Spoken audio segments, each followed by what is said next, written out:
Hello and welcome to Learn, Do, Become Radio. I'm April Perry, and in today's episode, I'm going to be joined by my husband, Eric, as we're talking about how to structure our lives for success.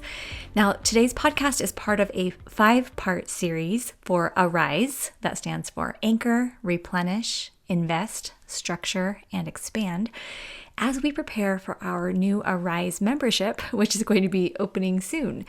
If you want to stay in touch with us at Learn, Do, Become, and if you want to sign up to take our special self-assessment that will help you to dive deeper into the areas we're going to be focusing on in Arise, go to learndobecome.com/Arise. All right, enjoy the podcast, and I will share another little announcement on the other side. Thanks. Welcome. Today we're talking about how to structure our best life to set it up for success. I'm so excited. We are excited. So at Learn to Become, we talk about this concept of architecting a life of excellence. So do you want to talk a little bit about life architecture? I do. People ask Maybe about this all the time. So a lot of people love this idea of architecting a life of excellence. It's not kind of our tagline. Like, it is our statement of what we hope to help people do, ourselves included, to architect a life of excellence. Now, excellence can be a word that scares a lot of people off because our team was debating this the other day. It's so high and unattainable, and it's like, no, but it's like working toward an ideal, right? Excellence, whatever you want to define it as, doesn't mean you're perfect or flawless and whatever. But the word that people get more hung up on is architecting and using it as a verb. And if that is a challenge or a sticking point for you, I want to share a few things that hopefully we can get past that, because architecting is a powerful word. Architect is a powerful word. They can be verbs or nouns. Promise, I've looked it up, and it's coming more and more into the public use as a verb. But I think I want to really focus on this at Learn to Become, because it is a process, an action effort to truly imagine, envision, and design, and then build a life that we truly enjoy living and that is of value and of service to so many others around us. So that is the principle of architecting a life of excellence. It doesn't all happen at once, just like as you're designing a building or a home. It doesn't just all come together immediately. There's a lot of ideas or hopes or aspirations and purposes that go into it. And then you talk with others, those close to you, those who are professional, able to help the design process go forward. And it's an iterative process going back and forth with revisions and adjustments and things going on. And then as you build, there's additional adjustments. It's a process, right? It's a growing organic process. And then once that home or that building's done, guess what? People remodel and they come back and make some redesigns and re-architecting. We reorganize furniture even after we put it into a room. That does not fall into architecting anything. That's just insanity. I love reorganizing furniture. Insanity. Okay. But not to go too deep into this, but this idea of architecting a life of excellence, we don't want it to like drive someone away with the word architecting or scare someone away with the word excellence. We just encourage every individual who's part of our community, and that does include each of us. How do we truly architect or strive to architect a life of excellence, a life we love, and a life that does good, and a life that blesses and lifts others? And so we do talk about architect a life of excellence. And this idea of architecting, it is this idea of kind of creating a pattern. And the last little principle I bring out here is that so much of life for so many people is lived without a pattern or a framework or a blueprint, some design they're working toward. And if you think about most all of the things that we consume or use on a daily basis, we have recipes for the things that we cook or eat. We have patterns for clothing that's sewn and bought and worn. You know, cars are built to structural engineering and design. They're tested, right? Homes are built to a blueprint. There are so many things that are done to a plan or a pattern in advance of it being created. And yet maybe the most important thing that we will create or be involved in, our lives, the life we live, too often, too frequently doesn't have a whole lot of thought or structure or planning that truly goes into it. Sometimes we as humans live more in a reactionary mode than a proactive kind of design and build mode. And so I don't want to go too much deeper in here. People smiling at me like I could go on this for days and days. No, I love it. I'm just thinking about, we have 2 teenage boys right now in our home, and they typically will just kind of live their day as far as what sounds fun, who comes to the door. Perhaps teenagers, maybe boys, maybe girls, aren't so invested or involved in the idea of designing and architecting right there. But again, I think as parents, as we have our children, younger and maybe teenage or even young adult children, It's the way we maybe architect our lives and maybe model and encourage them that kind of helps create that pattern for them as well. So just want to really kind of focus as we go through these principles of Arise, that life architecture and really having that structure, having a view and a vision of what we want that structure to become is very, very important. And I would just want to distinguish there's a difference between scheduling and architecting. Yes. I was always a very good scheduler. And so I had a planner when I was 13. I loved my planner, carried it all through high school. I was very good at scheduling and giving myself long lists. But architecting is something that Eric and I have been learning how to do, where we're actually thinking ahead. What do we really want for our lives? And what feels exciting to us? And how much rest time do I want to have? And creating the life that actually feels really good instead of just really full. Yeah. Right? And one of the things I'm just most grateful for, like in our relationship and our marriage, is that we are learning and developing these skills. And there's a passion for a couple of things, something that April's found, something that I've found. I really am very passionate about this idea of life design, life architecture, because I think it's truly important in us being able to identify the what and the who and the how we want to become in our lives. And then April is very good at taking these things as we kind of envision them and dream and kind of design them to be able to figure out, okay, how do we put the actions and the plans and the activities in place that are going to most effectively help us get to those outcomes, to those dreams. And so we're hoping as we talk together that there will be a number of thoughts and ideas that come into your mind as we share some principles or ideas that will truly help you think about the life you want to design and build toward, and some simple approaches that will help you move more in that direction. Now, in the introduction to this podcast, I talked about this Arise framework, and the S is structure in Arise. Now, in our STEP program, Steps to Everyday Productivity, we help people create a STEP command central, and that provides the framework for this additional structure that we're going to be putting into place. So if you have not yet gone through our STEP program, I do strongly encourage it, unless you're already totally organized and you don't have any piles of clutter or mental overwhelm, then you're probably good to go. But if you do have piles of clutter and mental overwhelm, the full STEP program is going to help you get that solved. It's going to feel amazing. But today we're going to talk about the structure of putting that solid life architecture into place. And this is going to point us in the direction that we want to go. It's very doable, and it's going to keep us from drifting because it gives us a very active way to live and progress. So for me, this concept of structure has several facets, and I'm just going to list 3 of them. So first is routines, things like self-care, marriage care, family strengthening, training our children, things that we need to do for our business, right? Second is goals. So we have like our personal, family, business goals, maybe our church and community, other things that we're doing. Third is becoming. And this is where we talk more about this connection with our higher power, our personal mission. So when I think about how to structure my routines and my goals and my becoming, I often ask myself, well, how am I going to make sure that all the ideas and hopes and dreams happen? Because it's really, really easy to get overwhelmed when you think about all the stuff. And especially if it's not prioritized and it's not categorized, our brains, because we're human, we can only process so much information at a time. Well, maybe we can clarify that question a little bit more. How am I going to make sure that all the ideas and hopes and dreams happen? Just like we talked about in our last podcast about investing. Not all of them. I think you want to know what all those are. What are all the goals and hopes and dreams you have? But how do we make sure that the most important ideas and hopes and dreams are happening first, right? It's that prioritization process of then investing our time in the structure, because it can feel overwhelming. And sometimes we do it to ourselves. I ask the same questions of myself, April does of herself, questions that maybe are impossible to do, but we feel like if we're really good, if we're really hardworking, if we're really effective, or efficient even, using a different word, we're going to be able to get all of them done. And so again, we want to help you identify what are the most important ones, and then how can we make sure that those most important ones are happening in a consistent, meaningful, developmental way. Yeah, well, just a little side note, Eric and I moved into this home we're living in now a few years ago. It'll be 4 years this summer. And we really wanted to do some changes to the backyard. We wanted to add a little basketball hoop back there and just have a little more seating area. And we keep saying, oh, we'll work on it in the spring. Oh, we'll work on it in the fall. Oh, we'll work on it. And then other priorities keep taking its place.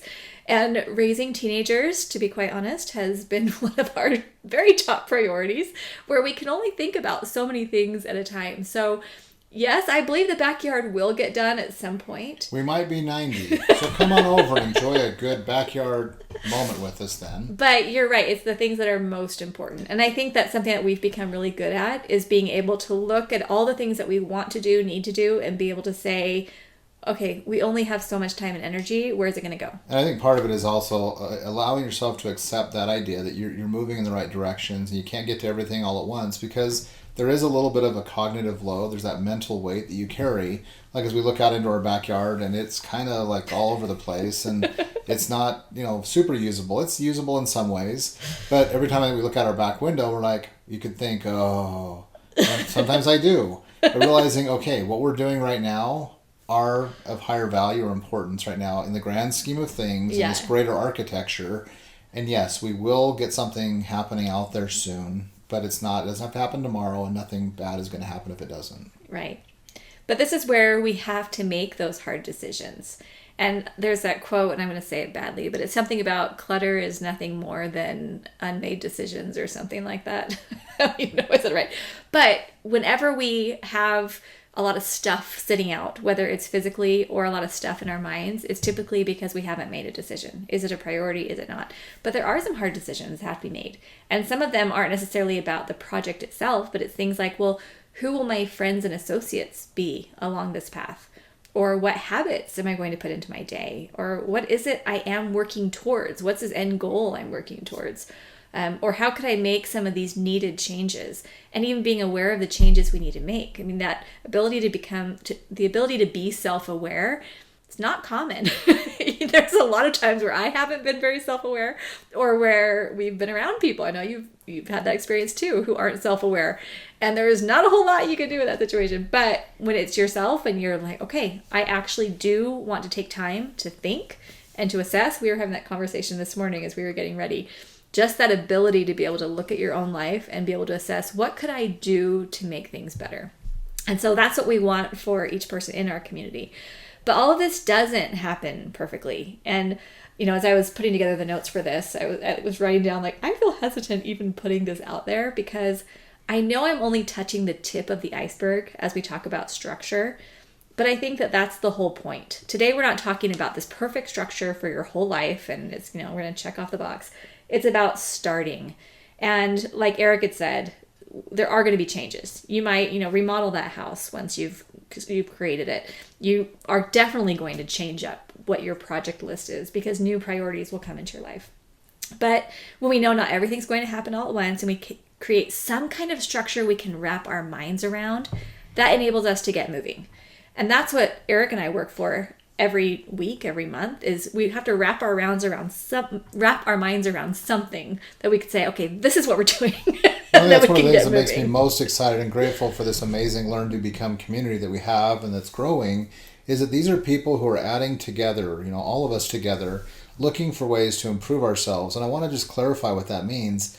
It's a process of improving even just one little thing. It doesn't have to be some massive scaled, I had to do this 18-step project and now I feel like I've accomplished something. Yeah. It is truly a community that understands, okay, wherever we are, it's identifying what's one thing that I could do in a different way, a better way, to become a little better, a little stronger, a little more able, a little happier, a little more serviceable. And so I kind of share this little side note here, that as you're listening to this podcast or as you come across other resources in your daily life that inspire or encourage you to be a little better than you were, and you take a step in that direction, that is cause for celebration and a wonderful thing. Like, that's the process of growing and becoming.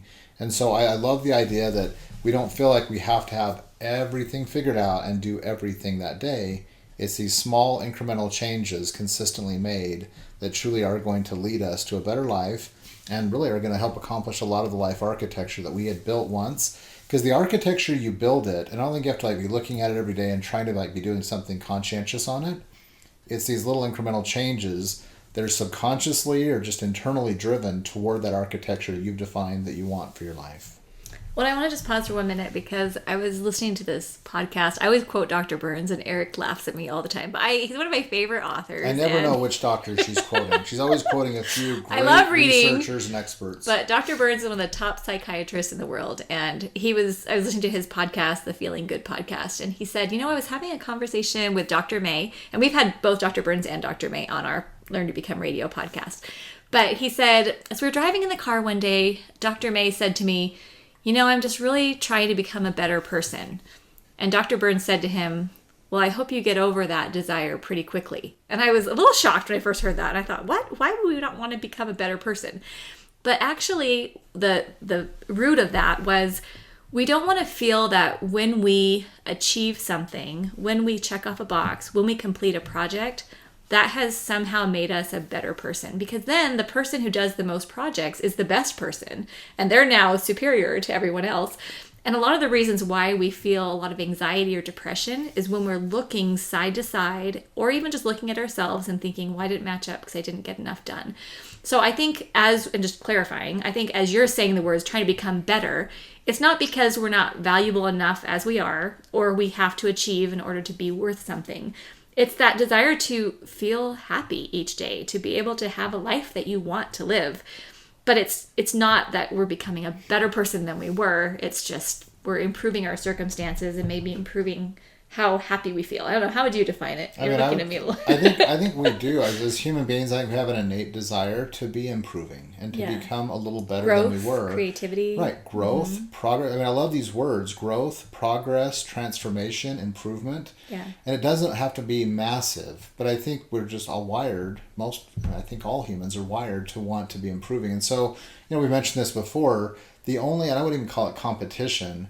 We have is with ourselves. It's identifying who we are and who we hope to become more of, right? And so it's not I have to be better. It's never a better than someone else or better than, it's not a sideline or kind of a side-facing competition. It's looking, and I don't know, maybe we were thinking a little differently here. I think we want to look at ourselves because we know who we are, and we have, I think, internal aspirations. I believe they're either personally sourced or divinely given as to what we're capable of growing into, of becoming. And that's the whole point of Learn, Do, Become, right? We want to become. Become means change and growth. And so I don't want to get too bogged down. No, but I think before we jump into how to structure projects, because I could talk about structuring projects all day long. I think it's super fun.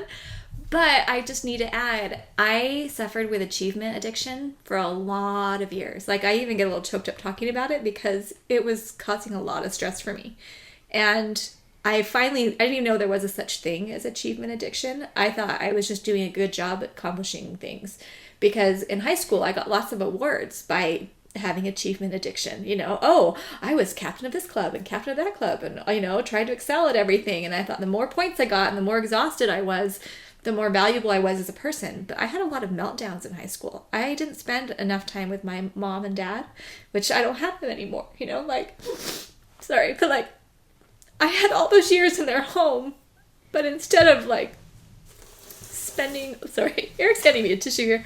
Instead of spending more time just with them, I was out trying to achieve a lot because that's what I thought I needed to do. And that carried into motherhood, carried into my relationship with Eric, carried into Learn to Become. And I would wake up every day and I'd have all these projects and things I want to do. And if I couldn't get them all done, I felt like it caused a lot of anxiety for me because I felt like I was not worth as much as if I had gotten them done as I would have been worth. So this has been really big for me to not have that achievement addiction anymore. And even as Eric and I were sitting down to record these podcasts today, I'm like, you know what? I'm just excited to get to talk with you and record some things that hopefully will help other people. But if a lot of people don't love it or it doesn't turn out how we want or whatever, that's okay.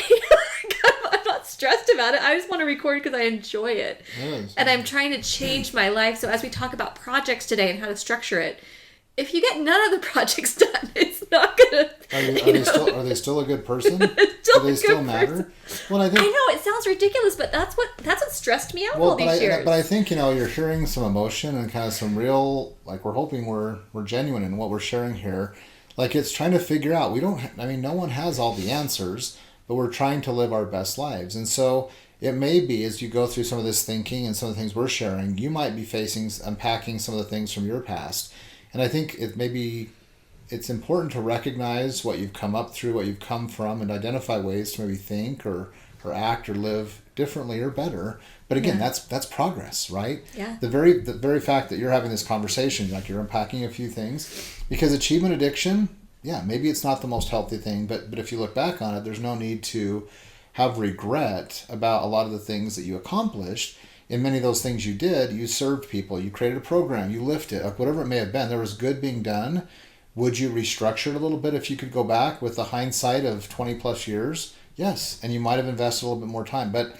And yes, your parents have passed, but it doesn't mean you can't figure out ways to cherish their legacy and help it be shared with. I mean, there's ways. Well, now I can cherish you and our children. And, absolutely true. There's always ways. And so I think, living with regrets or living, too much in the past can be, dangerous, but it is helpful to learn from and to grow. And I think we're all doing that. I probably not as introspective. We were talking before we started recording this. April's much more introspective and maybe looking at things and evaluating kind of ways to grow and go forward.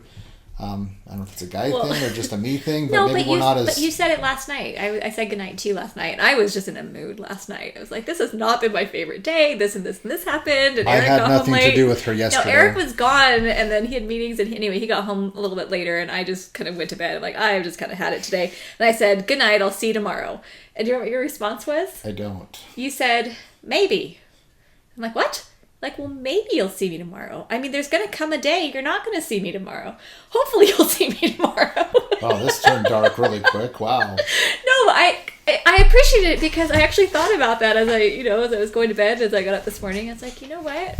I need to make sure I'm treasuring every day I have with you, with our children, with our community. And not all days are going to be or feel golden. They're not going to be amazing. It's not golden but yesterday. We recognize that that's life. There's some great days and there's some challenging days. I was actually talking to one of the individuals that I work with in our community, and she'd mentioned that as she was going on to some service mission, that one of her friends had said, there are no bad days. Just bad moments or parts of a day, and you get to decide what you do with that. And it really just struck me as because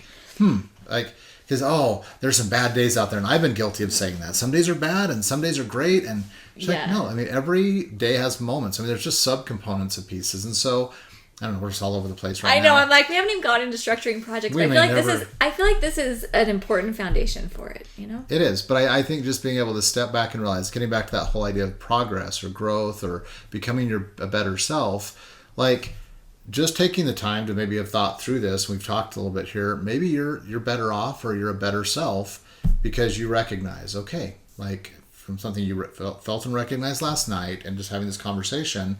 Yeah, maybe we look at things in our daily life, stressful and frustrating as they might be, as this is a moment, it passes.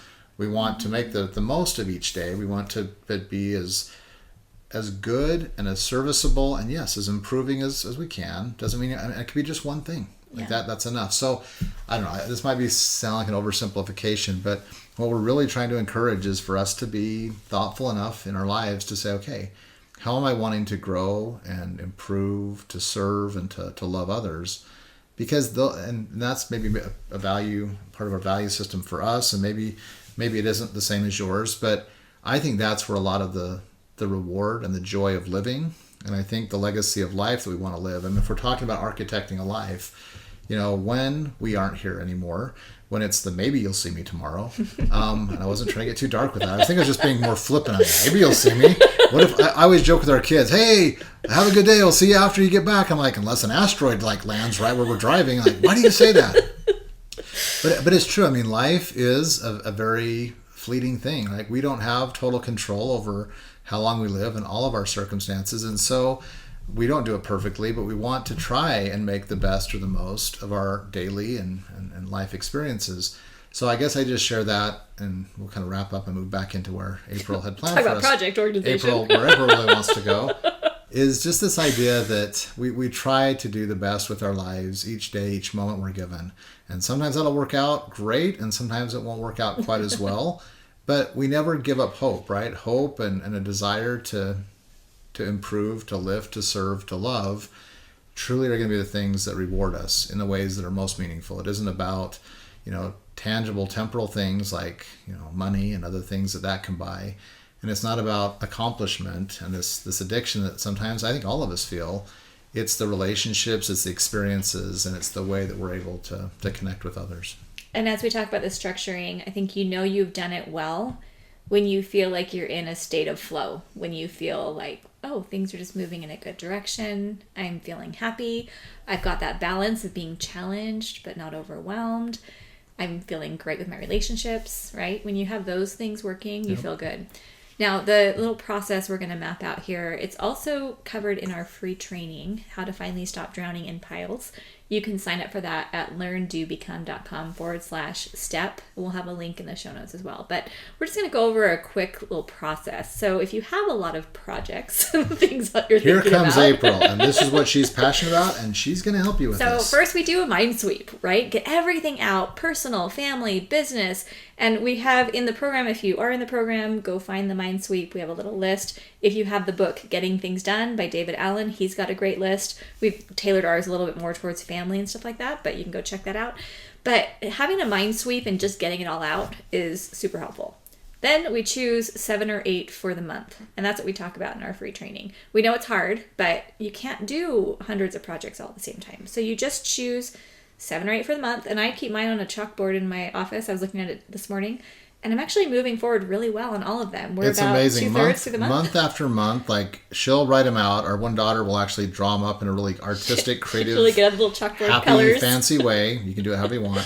But I'm actually really impressed because I watch April do this, and I'm not as good at doing this. I'll be quite honest. Like I focus on certain projects every month, and like it's just not how I work typically. Like I'll work on projects, but it's just a different way than April does.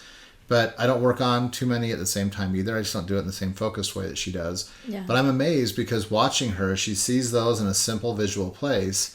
She is making headway, and it's something that's bite-sizable enough that she can get it done in a month. And at the end of a month, she's got those 7 or 8 projects done. And if you do the math on that, people say, well, I have hundreds of projects. Well, do the math.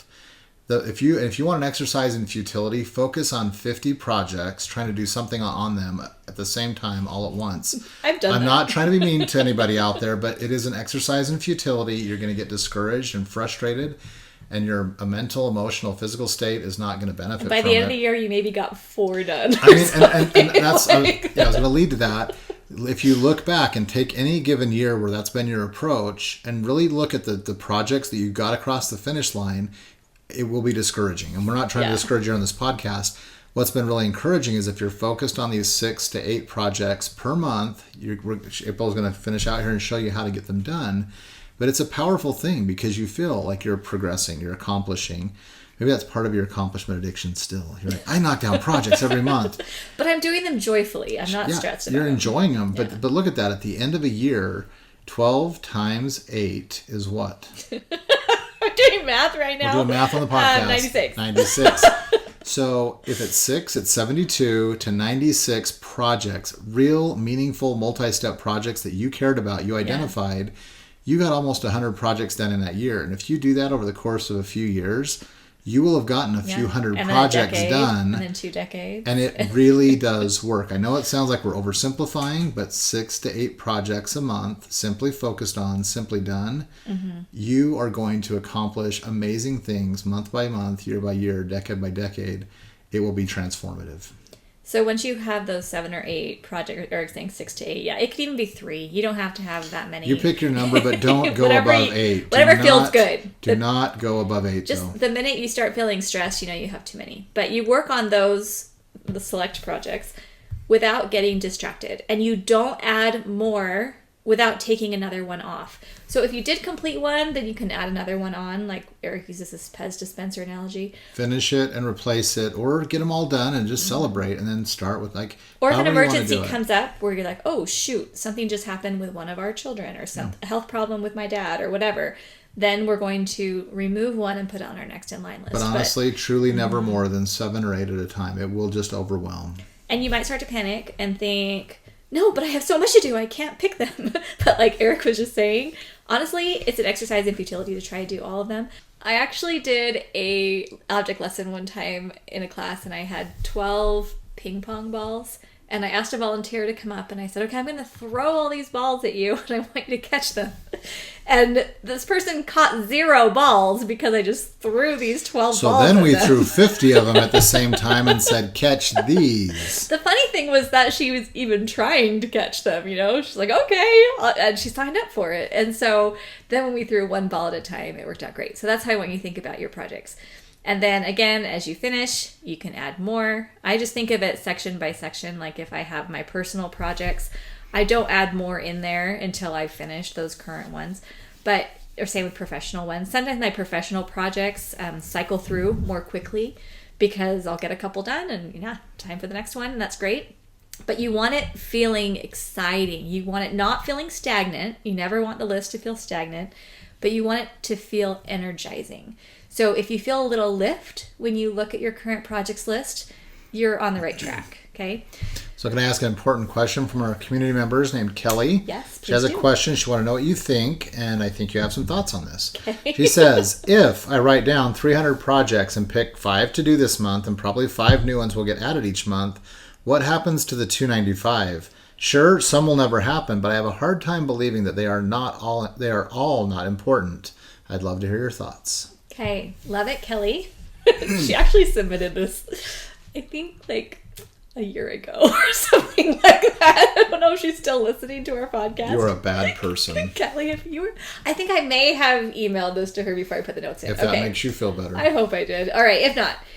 So I have thousands of projects, to be honest, on my list. And I think they're all, quote, important, but they've never gotten done, and most of them likely will never get done. But there is a difference between important projects and essential projects. So we could go through our lives doing a lot of important things, and this can exhaust us. But it will certainly fill our time. Like I was saying earlier, there's a difference between planning, or structuring and architecturing, scheduling and architecting. You can keep yourself busy, but it doesn't mean you're going to build a life that you really want to live. So I personally add about 15 to 30 new projects to my someday list or my next in line list every single month. So let's do the math here. If she adds 15 to 30 and she's getting 8 done, what's happening to the list? Yeah. The big list. Yeah. Oh, it's massive how many things I could do or would want to do or, have thought about doing, because it's kind of that circle of knowledge. The more knowledge that you get, the bigger the perimeter. It's called the perimeter of the circle. I'm going back to my geometry days. The circumference, the bigger. That line that makes the circle. Yeah, the bigger that gets. Like the more that you know, the more you know you don't know, because now there's just so much, Okay, we'll keep moving. But here's what happens. Even though I have thousands and thousands and thousands of projects and my vision keeps expanding, first of all, the most essential things do get done. And my life feels exciting because I'm focusing on what is truly most important. Second, a lot of the little projects get done along the way without me even trying, because I wrote them down and they just kind of happened. So sometimes I go to my someday list to look at it and see what else I've been dreaming about. I'm like, oh yeah, that just kind of happened, or so-and-so did that for us, or this thing changed. And so it's amazing how many things just even happen naturally without you having to put it on a projects list. It'll just kind of it'll happen. Kind of like when you put things on a vision board and then you look back 5 years later and you're amazed at how it happened. It's awesome. Okay. Also, number 3, there's time for projects to incubate. I believe that every good idea has its time. And I learned this from the book called How to Be CEO or How to Become CEO. Eric got the book years ago and I read it secretly because I didn't want anyone to know I was interested in being a CEO. So I was like, mom at home taking care of a few kids. Anyway, I was super excited about that book. But I learned that phrase, every good idea has its time. So I started this little binder of ideas and I got excited about it because I thought, well, I can't do it right now, but I could maybe do it later. And Eric and I believe that we live after this life as well. So not only do we believe we have time now, but we believe that we have time after this life to do wonderful things, which I think that feels really exciting because we see it as an eternity of fun. We don't have to do it all just now. That could be a procrastinator's nightmare. I'll just get to it later. But at the same time, we believe that this life is precious. So, I think of like putting the jewels in now, the things that are the most important, the things that you want to accomplish. And so also I want to share this little analogy that life isn't like a grocery store conveyor belt. And this or is... like the chocolate conveyor belt in I Love Lucy, where she and Ethel have to package all the chocolates or something bad happens. Well, we were at a So they eat them. Power of Moms retreat, and I don't remember who it was who said this, but there was a mother who was there, and she raised her hand and she said, I used to think that all of my tasks and opportunities was like the conveyor belt at the grocery store. And I'm at the end and I'm trying to bag them all. Bag it all. As like quickly as I can, but they're just getting all piled up, and how that happens sometimes. And the oranges fall out of the bag and they're rolling all over it, right? You've seen that happen at the grocery store. I've been there. So she said, I used to think of it like that. But she said, now I've started thinking about it like the airplane luggage, what do they call it? The little... Not the cart, baggage claim. The baggage claim, how it goes in a circle. And if I miss it the first time, it's okay. It's going to come around again. All the suitcases are yours, and you can just pull them off when you're ready for that suitcase. But you know They're what? coming back around. Just that concept of thinking about your ideas and goals more like the airplane luggage pickup rather than the grocery store conveyor belt. Just that image reduced my stress because I thought, yeah, that's fine. You pick off the most important things and it'll come around again. One thing I just want to make sure we clarify the mechanism you mentioned. She passed over very quickly. So as April has ideas and impressions, and you have them too, as you're listening and you're going through your life, there are a lot of projects and meaningful activities you want to engage in and complete. They're going to come to mind, and you need a place to put them. And so inside the system that April teaches, she has a list. She has a current projects list, and that's where the 7 or 8 that she's focused on that month go. But as all these other projects and ideas come to her, they go on a list called the someday list or the next in line list, right? Yeah. And it's basically just a great big catch-all. Incubation, next in line, or someday. I mean, yeah. I don't want to get too... We won't worry about the labels. We don't Not now. It's my not now list. The projects that mean something to me, but not now list. Right. We don't want to get into the weeds here, but I think that's an important place to go. Maybe just describe, if you will, like as ideas come to mind, you add them to this list. It can be written, it could be digital inside an Evernote or something. But then what you're doing, and just maybe add to this, is you're occasionally, maybe talk about how frequently you do it, occasionally looking over that list. Because what you're going to do is move the ones that truly, as you look over lots and lots of projects quickly, moving ones, that one isn't, like that one needs to happen soon. That one needs to happen soon. They move closer to the top like cream rises. Yeah. And so as she's going then to pick her next projects for the month, the current ones, she might pick a few of the ones that have risen to the top of this larger, longer list. But I just bring that out because it can feel overwhelming. Say, just write them all down somewhere.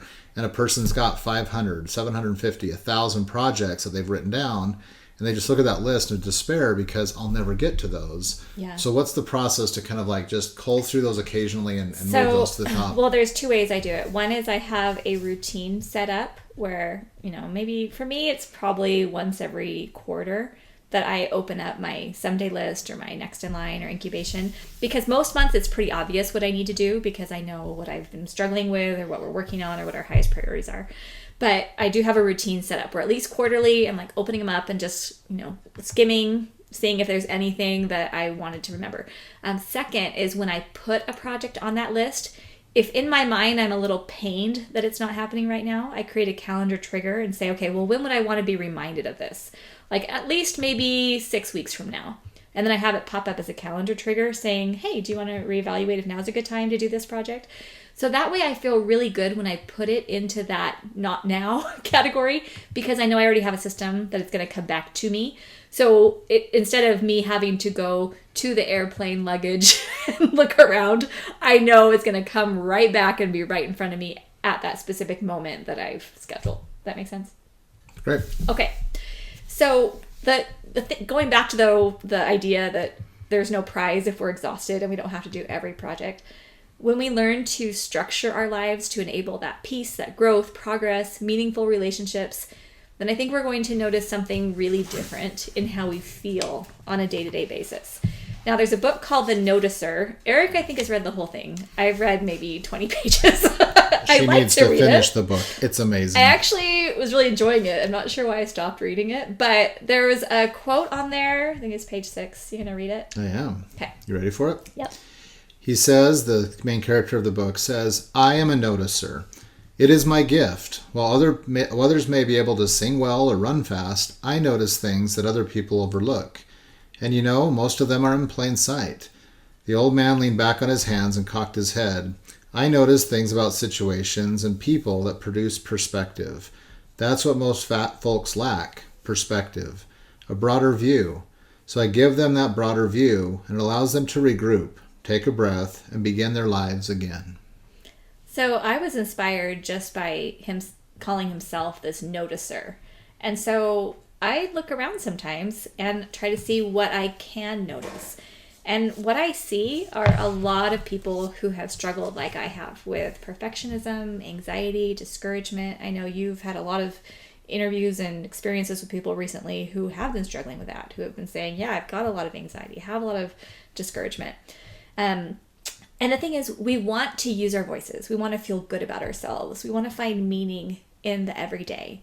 But too often the paths or the structure that we create in order to achieve these things leads to that absolute frustration. So it's too much time paying attention to what other people think about us, or too much time listening to political banter. I mean, how long have we spent last year We'll just move on political now. banter? Too much time focusing on the external, like weighing ourselves, looking in the mirror, seeing how many Likes we have on media. social media, yes. Or not enough time sitting still, or not enough time connecting with our higher power, or pursuing our personal mission, or seeing things as they really are. And I think that we shy away from structure because we think it's going to make us feel stuck. I have a lot of people who email me and say, I like to be more flexible. I fly by the seat of my pants. I just want to be able to have a carefree life. But it's having that And I'm structure. sometimes one of those people. You are one of the most pronounced voices in my life wanting that flexibility and structure, which I respect. But I think that's why our strengths complement each other so well, because yes, I'm geared a little more towards the structure and I help get some of these things flexibility. done. Flexible Oh, isn't that awesome? structure. But I think that when you have that structure, particularly when it comes to organizing lists, projects, papers, and stuff into this command central, which I'm determined to get a command central on every desk. That's like my life goal. One of my life goals. That's my life I know goal. it sounds so weird. I just get super excited about it. But putting those things into that framework of the routines and goals and the vision for who we want to become, I believe that's when we can transform the world. Having these ideas and like, oh, wouldn't it be nice if I were able to do that? Great. But that desire isn't going to get you anywhere Well, it goes unless back you to the have idea that of structure. how many people, and I don't mean to sound, morbid or critical, but how many people die, leave this mortal life, this earth, with their music, their creativity, their possible great contributions still in them. And they've how anguishing it must be to spend years and decades moving, especially to that middle to latter part of your life, knowing that you've got these ideas, you've got these things you want to see realized, and then someday your life comes to an end. And like, how many people have been interred, have been cremated with that music still uncreated, unreleased? And I don't mean to sound, again, morbid about this, but this idea that April talks about, I mean, I am not like, okay, let me go build my command central and do everything exactly how April does it. But this goal that she has of helping so many people, everybody, have this command central, it's more this idea of them building this system along the lines of principles, but in a way that will truly allow them to organize and structure their lives simply and in a way that's sustainable and doable over time, but so that you can truly focus on these projects, these outcomes, these relationships and things that are going to matter most to you and to those around you, right? To allow you to make that difference in the world in whatever way that's meant to be. And I know that sounds very idealistic, but it's very true and it's very important. Like, we want to help as many people as we can be able to create a simple system that allows their music, that creativity, the what they're meant to do, to emerge and be created. Well, and I'm 100% confident that you take someone who has desires to do something, unique based on their experiences, their goals. You give that person with a desire the structure of this command central where they don't feel that overwhelm anymore. I'm 100% confident that they're going to have a much bigger chance of actually getting those things done. Like, that's what feels like so exciting for me, because it hurts my heart to think about people living a life of unfulfilled dreams. And I lived in that for a little while where I thought my dreams were kind of over. I didn't know how I was going to get out of it. I was so overwhelmed by family life and adulthood and all the things that were coming with it that all my little dreams that I had when I was, 15, 16, 17 they just didn't feel possible anymore, because adulting, that was really hard for me. And being able to then, as we became, husband and wife, and as we started having children, I just felt like, man, I'm just trying to keep the floor vacuumed. Like, there's no way I'm going to be able to do something bigger than that.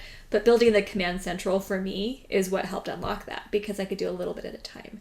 But when you know that your efforts will yield results, and then when you feel them and you see the difference shaping your life, I mean, it's awesome. It's amazing. Okay, so question and invitation. Should we go ahead and close with those? Yes. So, question: have you created an optimal current projects list? Maybe minimum, probably 1, maximum 8 projects. Maybe more than 0, less than 50. So have you created that list? How's it going?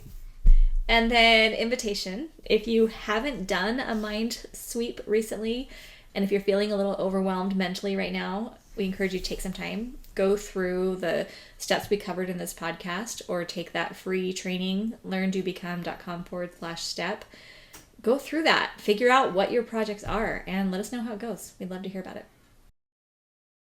I hope that you enjoyed today's episode, and thanks for coming into our lives and letting us kind of open our hearts and minds to you.